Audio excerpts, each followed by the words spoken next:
Olá, meus irmãos, graças a Deus estamos juntos mais uma vez para mais uma aula da nossa Escola Bíblica Dominical.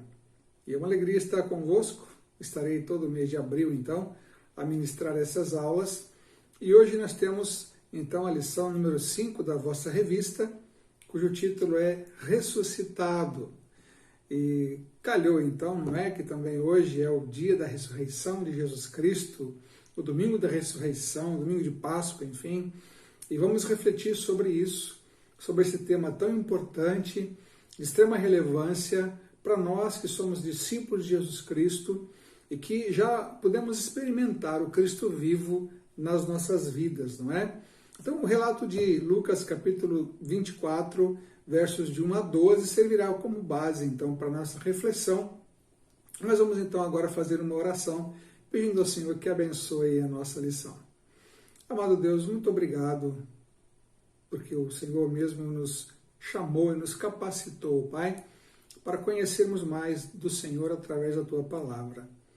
E pedimos que agora o Teu Espírito Santo possa ser, como de facto é, o nosso mestre, nosso guia, no aprendizado da Tua Palavra, que possamos realmente nos concentrarmos agora, nesse momento, Deus, em olharmos para a Tua Palavra e sermos ensinados pelo Senhor. Obrigado por esse evento, por esse acontecimento tão importante para nós, que está descrito aqui nesse texto que vamos ler, Pai.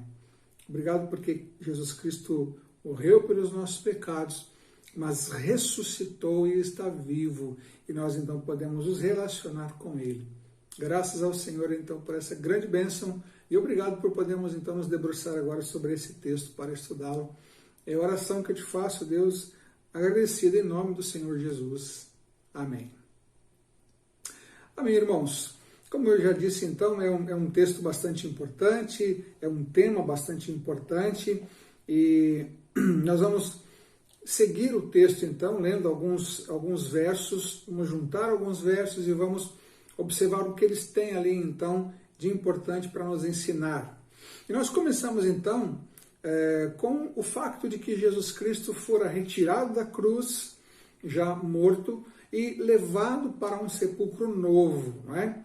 Quem é que fez isso? Nós temos o relato ali, então, um pouco antes do texto que usamos hoje para a nossa lição, que José de Arimateia, que era influente no meio dos judeus, que era provavelmente um homem rico também, ele vai até o governo romano e pede para que ele pudesse retirar o corpo antes do início, então, do tempo santo para o povo de Israel, não é? O dia de sábado, enfim, o dia separado para Deus. Ele então pede isso porque o dia de sábado começava com o pôr do sol, ou ali pelas 6 horas da tarde, então, da sexta-feira.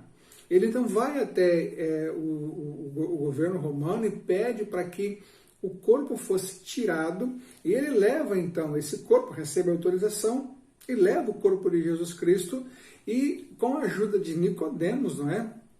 E provavelmente de servos deles também, eles depositam o corpo de Jesus no túmulo que José de Arimateia tinha comprado para si mesmo. Isso está descrito ali em João 19, de 38 a 42. E é muito interessante porque isso cumpre a profecia escrita por Isaías, lá no capítulo 53 do seu livro, não é? Diz assim o versículo 9: deram-lhe uma sepultura com os ímpios e ficou como rico na sua morte. Jesus foi sepultado numa sepultura ainda que não tinha sido usada por ninguém, uma sepultura nova. E ele então, claro, era a sepultura de uma pessoa rica, e ele então foi posto ali, foi sepultado ali, cumprindo mais essa profecia acerca de Jesus Cristo, não é? Nós já vimos que tudo que fora predito sobre o Messias no Velho Testamento se cumpriu em Jesus Cristo, e essa então também foi mais uma delas. E ao olharmos para a ressurreição, então, como vamos ver no texto, ela tem imensas implicações. Então, imaginemos o que seria se Jesus não tivesse ressuscitado, se isso não tivesse acontecido, se as mulheres tivessem chegado ali e realmente tivessem encontrado um corpo para fazer o final do serviço fúnebre, não é? Provavelmente os discípulos teriam voltado para a sua atividade anterior ao seu encontro com Jesus Cristo. Os pescadores iriam voltar para a pesca, o Mateus iria voltar a ser cobrador de impostos e assim por diante. As pessoas que tinham ouvido Jesus falando, que tinham sido impactados pela vida de Jesus Cristo, ficariam com aquela lembrança que talvez fosse com o tempo se desvanecendo e tudo acabaria. É interessante que Gamaliel, quando fala sobre os discípulos e o que eles estavam a fazer, e aconselha o Sinédrio a ter cautela, ele fala sobre alguns homens que se tinham levantado antes de Jesus e atraídos atrás de si um grupo de pessoas, mas que depois da morte desses líderes, as pessoas simplesmente desistiram e tudo acabou. Se Jesus não tivesse ressuscitado, talvez também isso teria acontecido. Também fosse esse o fim, não é? Ali da história de Jesus com os seus discípulos. E nós hoje nunca teríamos conhecimento desse facto, porque teria morrido também com o líder. Mas Jesus não ficou naquele túmulo. Ele ressuscitou. E a ressurreição de Jesus mudou tudo. E vejam, esse facto continua a influenciar hoje e a causar mudança hoje ainda, não é? Porque Jesus Cristo está vivo. Nas palavras de John Stott, o cristianismo é, em sua essência, a religião da ressurreição. O conceito de ressurreição constitui, então, o cerne, não é? Do cristianismo. Remover esse conceito é destruir o cristianismo. E é muito interessante, irmãos, observarmos que algumas pessoas tentam denegrir ou dizer que a ressurreição não passou de um mito, não é? Que a ressurreição foi apenas uma propaganda dos cristãos naquela altura, não é?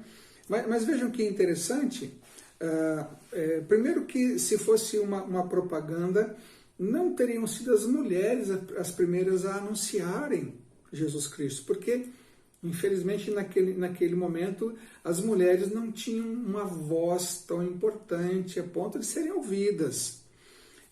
Também, se fosse uma propaganda que quisessem fazer, né, seriam os homens a anunciar, mas os homens, os discípulos de Jesus Cristo, estavam muito amedrontados para proclamarem algo que fosse mentira. Eles estavam já temendo uma grande perseguição. E o facto de inventarem mais uma mentira, não é? Seria então assim algo que lhes traria maior sofrimento ainda. E é claro também, irmãos, se não fosse uma retumbante verdade, esses discípulos não teriam enfrentado o que enfrentaram para anunciarem então o Cristo ressurreto. Logicamente, então, que essa ideia de uma propaganda enganosa, essa ideia de um mito cai por terra quando vemos todo o envolvimento da igreja no primeiro século com essa mensagem. Esse foi o chamado querigma apostólico, né? Jesus Cristo morto, crucificado, mas ressurreto. Esse foi o mote da pregação, então, dos primeiros discípulos. Sim, Cristo ressuscitou. E podemos usar as palavras ali dos anjos quando chamam para ver, não é? Venham e vejam, mas saiam e contem. Essa então poderia ser a ordem da Páscoa para a igreja hoje, como foi em todo o tempo, mas enfim, aplicando para a nossa realidade. Venham e vejam, mas saiam e contem e anunciem. Porque, de fato, peço desculpas, irmãos, de fato nós não cremos num Cristo que esteve vivo e morreu, mas cremos num Cristo que esteve morto e reviveu. E nós vemos então aqui agora esse cenário, não é? Cristo foi crucificado, os discípulos se distanciaram, Ao pé da cruz estiveram apenas João e Maria, mãe de Jesus, e outras mulheres também ali. Ele passou por todo aquele sofrimento, ele entregou o seu espírito, cumprindo aquilo que ele mesmo tinha dito, que ele se entregaria, e foi de fato o que aconteceu. Houve um momento de estranha separação ali entre Deus Pai e Deus Filho, algo que nós não conseguimos explicar, não é? Se olharmos para a doutrina da Trindade, isso é muito difícil de se entender, mas esse momento foi necessário porque Jesus estava a levar sobre si os nossos pecados, e os nossos pecados fazem separação entre nós e o nosso Deus, é o que diz a palavra. Então, naquele momento, houve aquela separação momentânea, porque Cristo estava a levar sobre ele os nossos pecados. Ele leva sobre si os nossos pecados, ele agoniza na cruz, ele entrega o seu espírito e aparentemente tudo estava terminado, mas de fato não. Ele é sepultado, como eu já descrevi, né? O texto diz, os evangelhos então mostram que ele foi sepultado, e então vem a narração da ressurreição, e é agora então que entramos no texto, aí no versículo 1, então, do capítulo 24 de Lucas, e lemos assim: no primeiro dia da semana, o domingo, bem de madrugada, elas, as mulheres, foram ao sepulcro, levando as essências aromáticas que haviam preparado. Bom, as mulheres foram ao sepulcro para levar, né, conforme acreditavam, os últimos tributos de amor ao seu querido mestre, que havia morrido. Elas foram então para prestar essa última homenagem, para fazer os serviços finais ali, então, do ato funerário, não é? Para com aquele que elas imaginavam estava morto, sepultado naquele sepulcro que elas já sabiam onde era, e foram lá então com as essências que tinham preparado para que Jesus pudesse receber, o corpo de Jesus pudesse receber esse último tratamento ali então. Lá foram elas com toda a boa vontade, né? Mas o que acontece então no verso 2? E encontraram a pedra do sepulcro removida.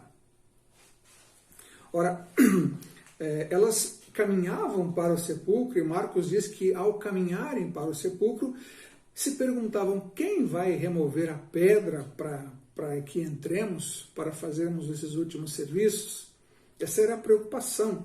Entretanto, elas, quando chegam ao sepulcro, viram que a pedra estava removida. O sepulcro era escavado numa rocha, não é? E era tapada a sua entrada com uma grande pedra que era rolada para que então ali impedisse a entrada de pessoas, e mesmo de violadores de sepulcros no sepulcro. E elas então chegam ao sepulcro e veem a pedra removida. Elas entraram, verso 3, elas entraram, mas não acharam o corpo do Senhor Jesus, que elas mesmas tinham visto o transporte e sabiam onde ele tinha sido depositado.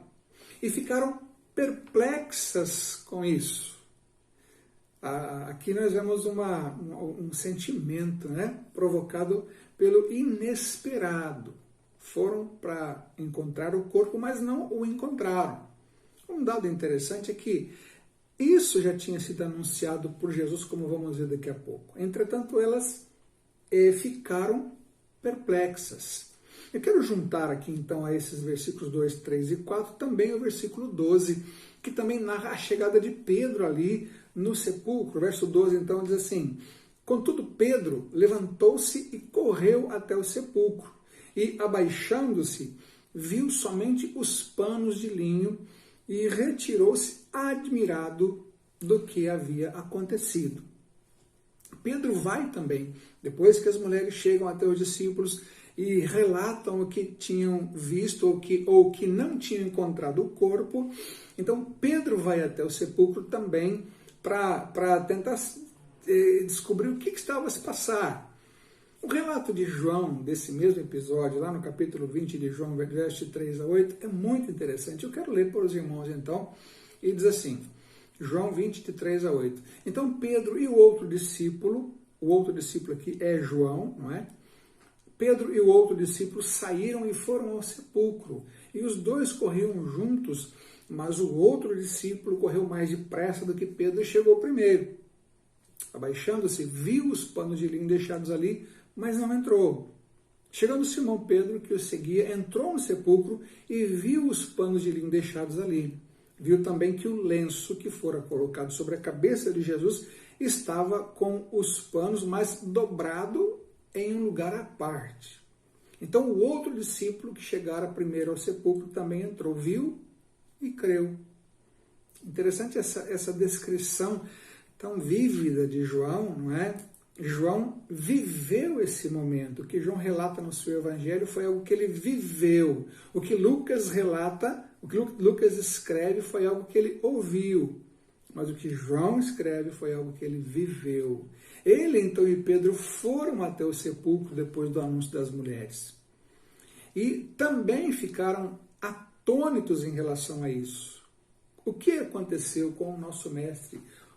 Por que o corpo dele não estava ali?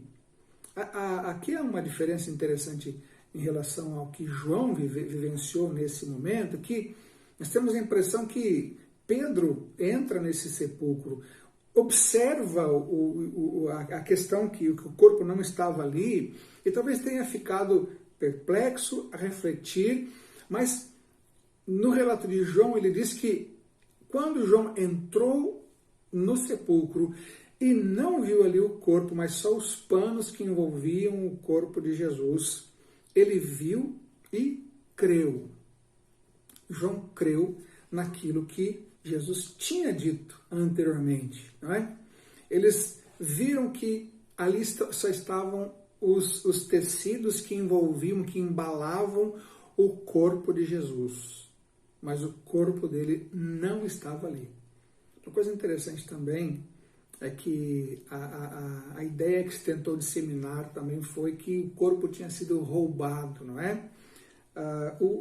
Provavelmente um profanador de sepulturas não deixaria para trás os panos de linho, que eram muito mais valiosos que o cadáver. Então essa é mais uma componente interessante para refletirmos sobre isso, não é? Tentaram inventar mitos e inverdades sobre a ressurreição, mas ela de fato aconteceu. Bem, eles chegam então ao sepulcro, as mulheres chegam então ao sepulcro e se deparam com aquela situação. Não estava ali o corpo. O verso 4, então, segue assim. Então lhes apareceram 2 homens com roupas resplandecentes.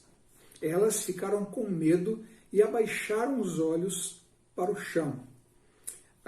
Os 4 evangelhos narram a presença de anjos ali no momento da ressurreição.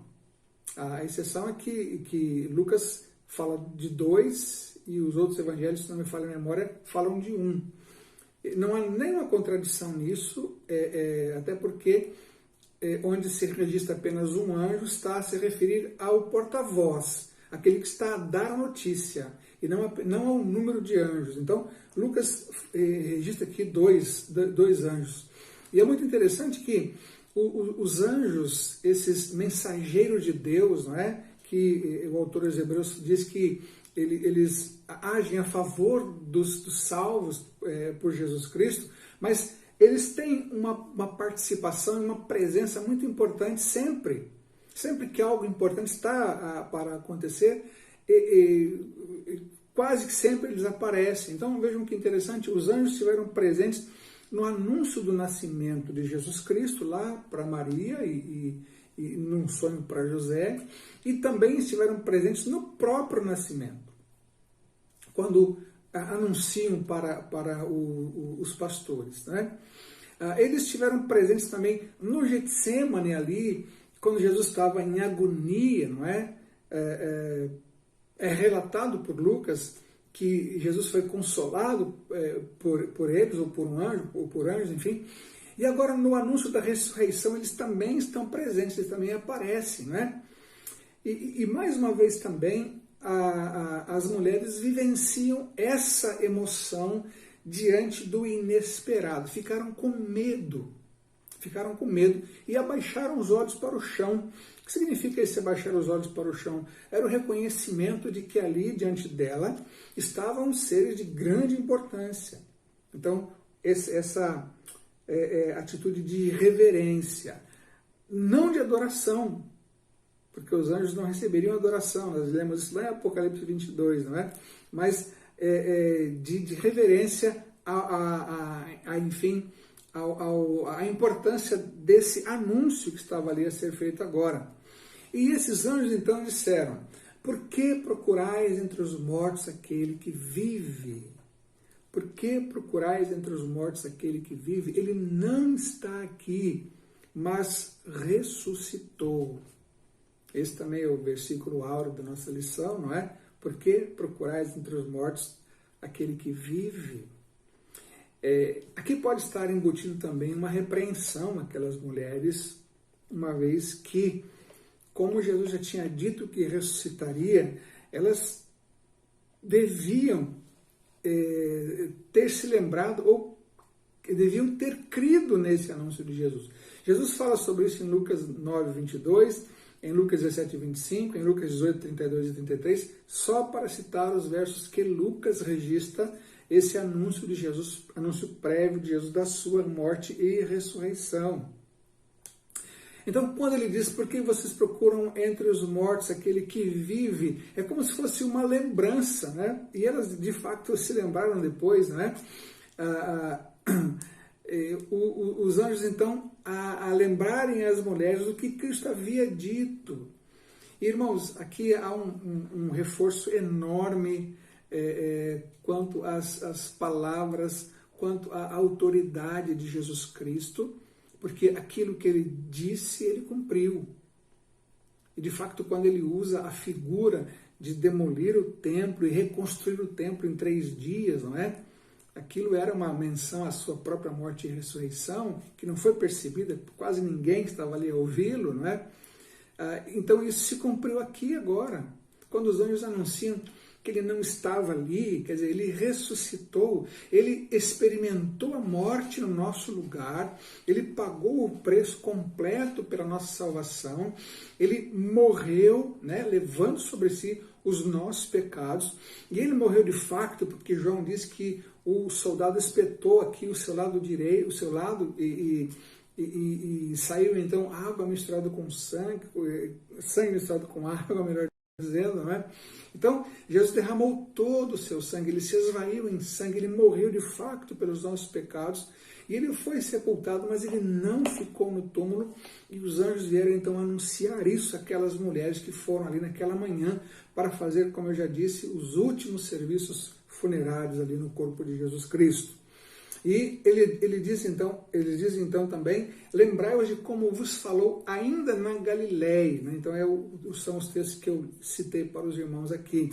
E o que ele disse, eles também lembram às mulheres: é necessário que o Filho do Homem seja entregue nas mãos de homens pecadores, seja crucificado e ressuscite ao 3º dia. Ao 3º dia, morreu na sexta-feira, ficou no túmulo de sexta para sábado e de sábado para domingo. Sexta, sábado e domingo pela manhã, ainda antes delas chegarem, ele ressuscitou.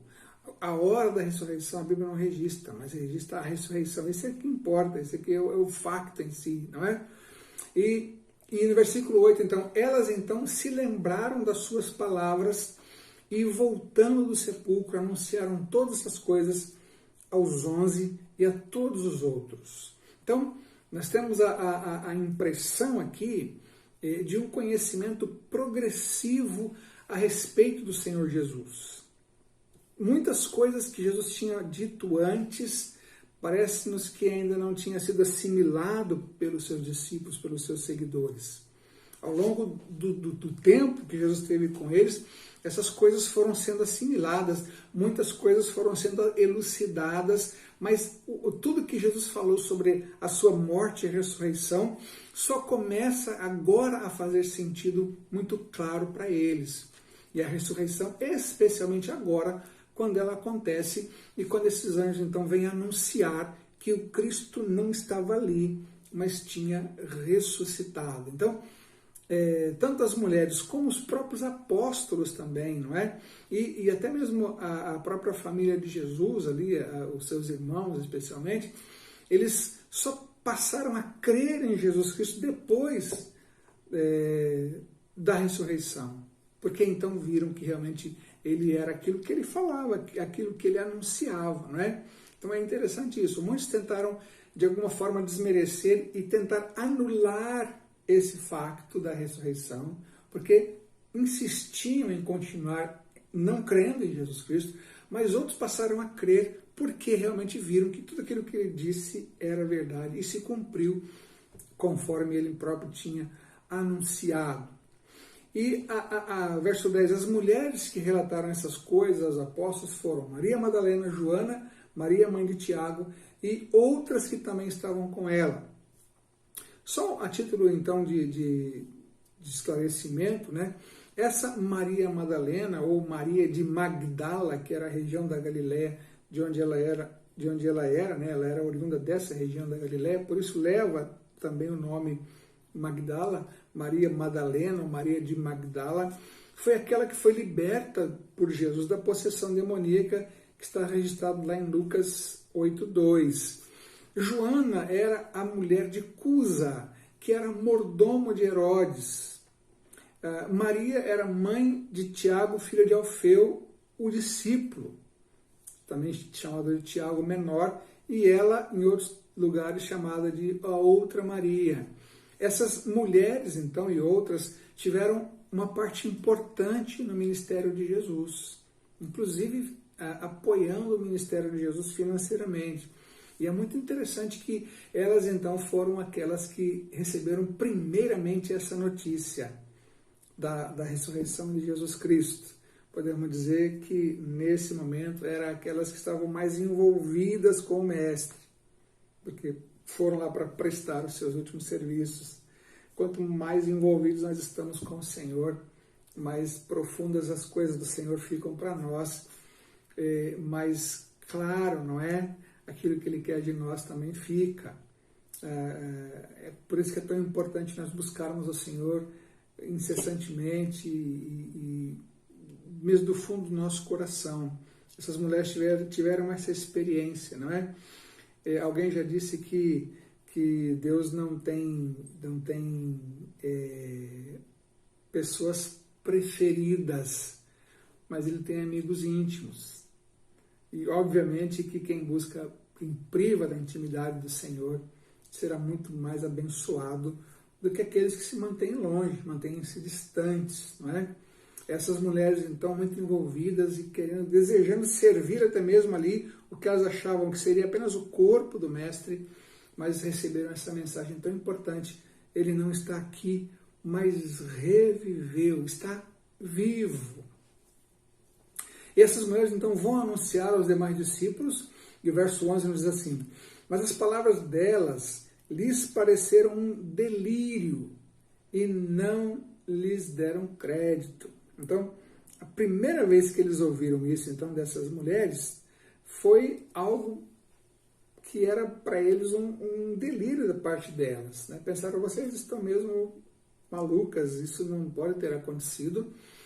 Mais uma vez, ainda que Jesus tivesse anunciado, quando eles ouviram isso, não acreditaram.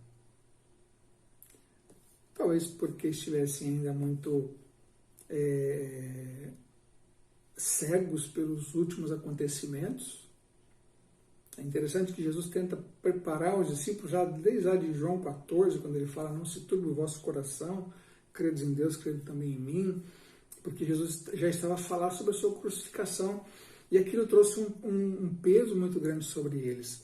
Nós acreditamos que os discípulos em toda aquela situação da prisão de Jesus, da sua morte, da sua crucificação, da sua morte, e tiveram que se distanciar, não é? Tudo aquilo estava muito pesado, e uma notícia dessas ainda era talvez um pouquinho mais difícil de ser assimilada.